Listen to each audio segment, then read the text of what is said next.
পশ্চিমবঙ্গের সরকারি কর্মচারীরা দীর্ঘদিন ধরে বকেয়া মহার্ঘ ভাতা ডিএ পাওয়ার দাবিতে আন্দোলন করছেন। তাদের দাবি, কেন্দ্র সরকারি কর্মচারীদের তুলনায় রাজ্য সরকারি কর্মচারীরা ডিএতে বঞ্চিত হচ্ছেন। এই প্রেক্ষিতে সংগ্রামী যৌথ মঞ্চের নেতৃত্বে বিভিন্ন কর্মসূচি যেমন কর্মবিরতি, মিছিল এবং অনশন পালন করা হয়েছে। মুখ্যমন্ত্রী মমতা বন্দ্যোপাধ্যায়ের বক্তব্য অনুযায়ী রাজ্যের আর্থিক সীমাবদ্ধতার কারণে কেন্দ্র হারে ডিএ প্রদান সম্ভব নয়। তিনি উল্লেখ করেছেন যে কেন্দ্র সরকার রাজ্যের প্রাপ্য অর্থ প্রদান এবং না করায় এই সমস্যা আরও জটিল হয়েছে বলে কিন্তু মমতা বন্দ্যোপাধ্যায় স্পষ্টভাবে জানিয়ে দিয়েছেন। ডিএ বিষয়ে আইনি লড়াইও চলছে। এই মুহূর্তে কলকাতা হাইকোর্টে রাজ্য সরকারকে 31% হারে ডিএ প্রদানের যে নির্দেশ দিলেও রাজ্য সরকার সুপ্রিম কোর্টে আপিল করেছে। এই মামলার শুনানি বারবার পিছিয়েছে এবং সর্বশেষ তথ্য অনুযায়ী পরবর্তী শুনানি 24 এপ্রিল নির্ধারিত হয়েছে। এই পরিস্থিতিতে সরকারি কর্মচারীরা মনে করছেন যে তাদের ন্যায্য অধিকার থেকে বঞ্চিত করা হচ্ছে, যা তাদের মধ্যে অসন্তোষের সৃষ্টি করেছে। অন্যদিকে রাজ্য সরকার আর্থিক সীমাবদ্ধতার কথা উল্লেখ করে কিন্তু কেন্দ্র হারে এবং ডিএ প্রদানের অক্ষমতা প্রকাশ করেছে। আপনারা জানেন যে পশ্চিমবঙ্গের সমস্ত সরকারি কর্মচারীরা দীর্ঘদিন ধরে বকেয়া মহার্ঘ ভাতা ডিএ পাওয়ার জন্য আন্দোলন করছেন। 2016 সাল থেকে এই বকেয়া ডিএ নিয়ে আইনি লড়াই চলছে, যা স্টেট অ্যাডমিনিস্ট্রেটিভ এবং ট্রাইব্যুনাল সেট থেকে শুরু করে কিন্তু কলকাতা হাইকোর্ট এবং বর্তমানে সুপ্রিম কোর্ট পর্যন্ত গড়িয়েছে। 2022 সালের মে মাসে কলকাতা হাইকোর্ট রাজ্য সরকারকে 3 মাসের মধ্যে বকেয়া ডিএ মেটানোর কিন্তু নির্দেশ দিয়েছিল। তবে রাজ্য সরকার সেই রায়ের বিরুদ্ধে সুপ্রিম কোর্টে স্পেশাল লিভ পিটিশন এবং এসএলপি দাখিল করে।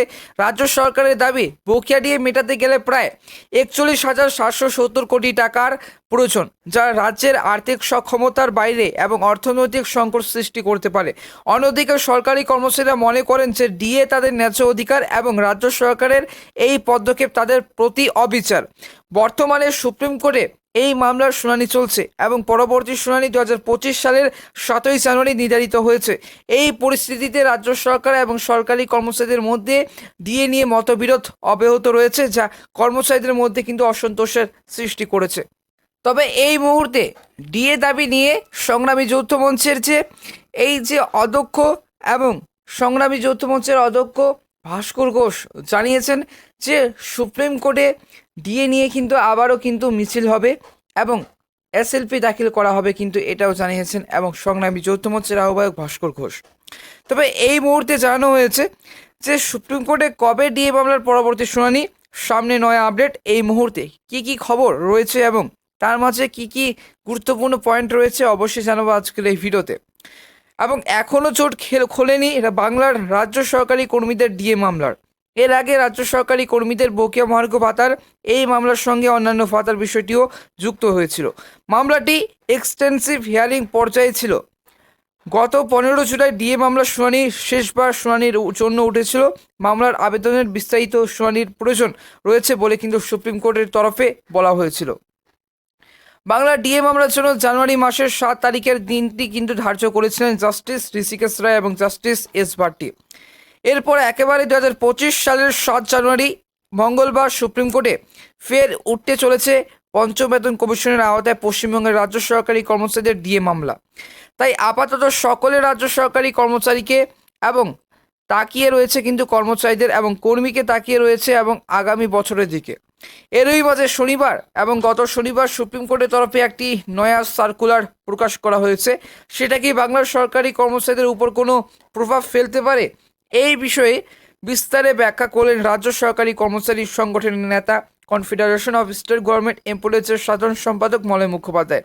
তিনি বলেন, মঙ্গলবার, বুধবার, বৃহস্পতিবার কোনো রেগুলার মেটার থাকবে না, শুধুমাত্র আফটার নোটিস মেটার থাকবে এবং মিসলেনিয়ার কেস বা রেগুলার কেস যদি স্পেশাল বেঞ্চে থাকে বা পার্ট হার্ড হয় তাহলে কিন্তু দ্বিতীয় ভাগে শুনানি হবে। তিনি আরও বলেন যে সুপ্রিম কোর্টে যে ডিএ মামলা চলছে তা আফটার নোটিস মেটার, পরের শুনানির মঙ্গলবার হওয়ার এবং সেই হয় এবং পার্ট হার্ড মেটার এবং স্পেশাল বেঞ্চ দ্বিতীয়ার্ধেই হবে। রেগুলার মেটার নেই সুপ্রিম কোর্টে, তাই ডিএ মামলার শুনানি ট্রান্সফার পিটিশন এবং বেল মেটারের পরেই তবে অথবা টপ অফ দ্য লিস্টে থাকছে। তবে এই মুহূর্তে 2022 সালে নভেম্বর থেকে সুপ্রিম কোর্টে ডিএ মামলা চলছে। বর্তমানে 2024 সাল এবং 2 বছর কিন্তু লাগাতার ডিএ মামলা কিন্তু এবং আন্দোলন চালিয়েছেন সংগ্রামী যৌথ মঞ্চের সদস্যরা। বর্তমানে 2024 সাল হাইকোর্ট ডিএ মামলাকারীরা জয় পেয়েছিল।